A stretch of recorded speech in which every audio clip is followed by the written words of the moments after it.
of a lot of people today in business, in the private sector, and even in government. And so you do have some preliminary discussions via email, whether it be between members of the executive branch or the members of the legislative branch, that just doesn't fall within the purview of the Open Records Act and are not open records per se. And I think it would have a chilling effect on the ability of legislators, for example, to discuss an issue with one another. That having been said, I've been a government employee. I've been an ethics officer for the office of the governor. I've advised government officers on how to deal with this issue. If you're in state government, never type anything on your email that you're not comfortable having Al Cross or Judy Claves or anyone in this room see. That's a good rule of thumb. But in interpreting the law, that's the way I see it. Okay. Because our candidates have been so well spoken and succinct, we have a lot of time for questions from the audience. So we can start that now. And we'll have the question and start with Mr. Bullock on the end this way for the answer. First answer. Questions? Yes.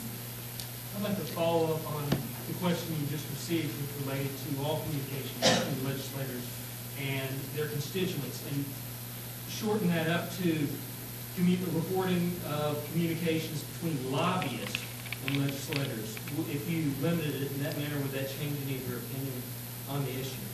Well, my opinion is, and to take issue with Jack here, the question was what would be the proper law on this, and not what is the law. Presently, he's correct on the law, but it could be changed to be open. My opinion is especially true as far as lobbyists are concerned. Lobbyist letters and communications should be open, because what you're afraid of is a communication that will improperly or unlawfully influence legislation that is not in the public interest. So I would have that open. Mr. Conway. We're entering a real slippery slope here. That is, any correspondence that comes to a government official or comes to a legislator, are we talking about their reply? The law, as I said, is pretty clear that correspondence to anyone is not a final agency record. Again, you shouldn't put anything on paper if you're not comfortable with the public seeing it as an elected official. But at what point, if a lobbyist were to send a letter and there was no reply, is that an open record, that letter having been sent, even though it was sent from a private individual, and maybe there was no political intent on the part of the office holder to respond to the political motivation or the self-interested motivation of that lobbyist?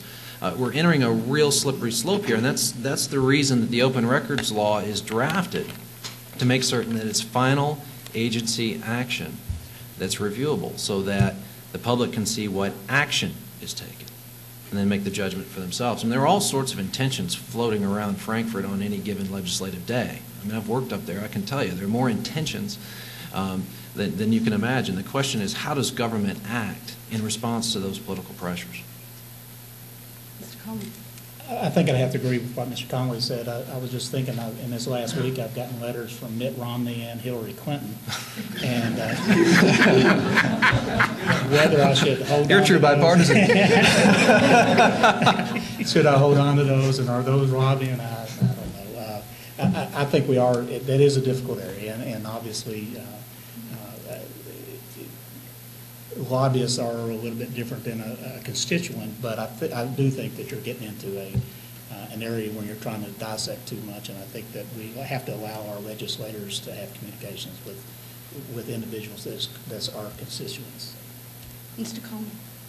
Well, yeah, we don't want the state telling every public official in Kentucky that you have to keep every communication that you get from anybody in any form.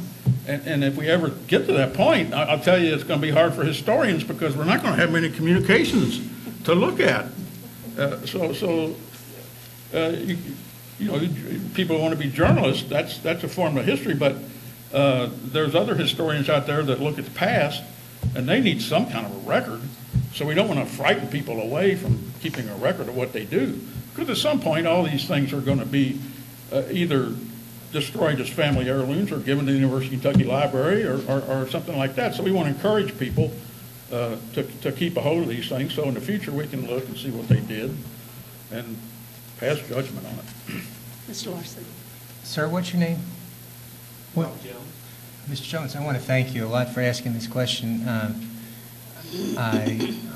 I guess I'm the contrarian tonight, and everyone seems to take one position, sometimes I take another, and I like the idea of at least considering that. I still believe that the Attorney General shouldn't get into legislation. This is a balancing of interest. It's a slippery slope. It's a chilling effect. However, and the lobbyists are protected by the First Amendment to the United States Constitution and by the Eighth Amendment to the Kentucky Constitution. However, as you know, and as well available to anybody who opens their eyes, lobbyists are a danger under some circumstances. And, well, I shouldn't say that. There are wonderful lobbyists around. However, there are some who pay for things, and I think we should watch them. We should have watchdogs, and if it comes down to considering legislation of that, well, let the legislators do it, not the Attorney General. Thank you. Another question from the floor, and remember, it needs to be a specifically open government question. Gentlemen, a few years ago, the Kentucky Press Association conducted an audit of open records law compliance in just about every county within the state. What they found was that in the urban areas, compliance was very good, especially with regards to the law enforcement. And as you got more rural, it got worse. In a couple instances, the auditors were harassed when they tried to do their part of the audit. And I wasn't aware until now that there was an Education Act underway for public elected officials.